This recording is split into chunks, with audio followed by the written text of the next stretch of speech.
Samajwadi party के मुखिया श्री अखिलेश यादव जी पराजय की सुनिश्चित संभावना को देख करके घबरा भी गए हैं, बौखला भी गए हैं। उनके आरोप जो भी हैं वह तथ्यहीन हैं, निराधार हैं और अफवाह फैलाने वाले हैं। निश्चित तौर से 7 चरण के चुनाव संपन्न हुए 7 तारीख को, और उसके बाद 6 चरण के जो पीछे के चुनाव संपन्न हुए उस समय श्री अखिलेश यादव जी ने ऐसा कोई आरोप नहीं लगाया।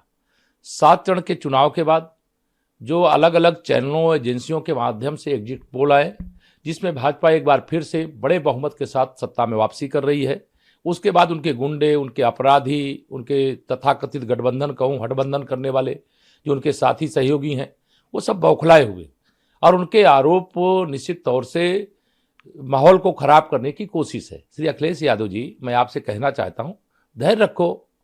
10 तारीख को मतगणना होगी और मतगणना के बाद जो भी ईवीएम मशीन के अंदर जनता ने अपने मताधिकार का प्रयोग करके भेजा होगा वो सामने आ जाएगा। किसी अधिकारी के ऊपर आरोप लगाना, आयोग के ऊपर आरोप लगाना यह शोभा नहीं देता है। उत्तर प्रदेश में पहली बार शांतिपूर्ण ढंग से चुनाव कराने के लिए मैं सबसे पहले चुनाव आयोग को, पुलिस और प्रशासन को और जनता का धन्यवाद करता हूं। लेकिन श्री अखिलेश यादव जी, आपने यह भी करने की आवश्यकता नहीं समझी। आपने लोकतंत्र को बचाने के लिए आखिरी चुनाव बताया और इसके खिलाफ क्रांति करने की बात कही। अरे, परिवारवाद की राजनीति करने वाले श्री अखिलेश यादव जी, भारतीय जनता पार्टी लोकतंत्र की रक्षक है, परिवारवाद से बचाने की रक्षक है, गुंडों, अपराधियों, माफियाओं से बचाने की कोशिश किया है। इसके कारण आज उत्तर प्रदेश का एक अच्छा माहौल है। लोग सुरक्षा चाहते हैं, लोग विकास चाहते हैं। गरीबों के साथ जो योजनाएं उन तक पहुंचनी चाहिए, डबल इंजन की सरकार के माध्यम से जो लगातार पहुंची है, उससे लोग खुश हैं। इसलिए भारतीय जनता पार्टी और गठबंधन के हमारे प्रत्याशियों को समर्थन दिए हैं। एग्जिट पोल से भी अच्छे नतीजे जब एक्चुअल में जब गिनती होगी तब भारतीय जनता पार्टी गठबंधन के पक्ष में आएंगे। आपके इस प्रकार के बयान, मुझे लगता है कि आप बौखलाहट में, घबराहट में देने का काम किए हैं, या तो आपके सपने में कोई आ गया होगा और कहा होगा अखिलेश यादव जी बंद करो प्रयास 22 में। मैंने पहले भी कहा था बंद करो प्रयास 22 में, करना प्रयास 27 में, क्योंकि साइकिल गई नुमाइश में। जनता ने ही आपकी साइकिल को नुमाइश में भेज दिया है, जनता ने नकार दिया है।